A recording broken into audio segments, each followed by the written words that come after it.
Posting Jokowi termenung harga beras melambung tinggi, Rizal Ramli sebut dasarnya situ memang tidak becus. Kenaikan harga beras yang terjadi dalam beberapa pekan belakangan disoroti pakar ekonomi sekaligus tokoh perubahan Indonesia Dr. Rizal Ramli. Mantan Menteri Koordinator Bidang Kemaritiman Republik Indonesia itu menyesalkan melambungnya harga beras yang tinggi saat ini.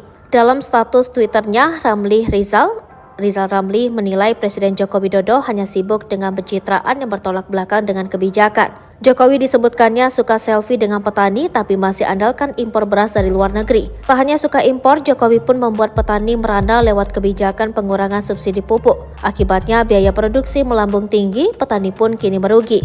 Namun setelah harga beras melambung tinggi, Jokowi katanya menuding mahalnya harga beras karena situasi ekonomi global. Kenaikan beras dipicu kebijakan sejumlah negara produsen beras yang membatasi ekspor beras termasuk ke Indonesia.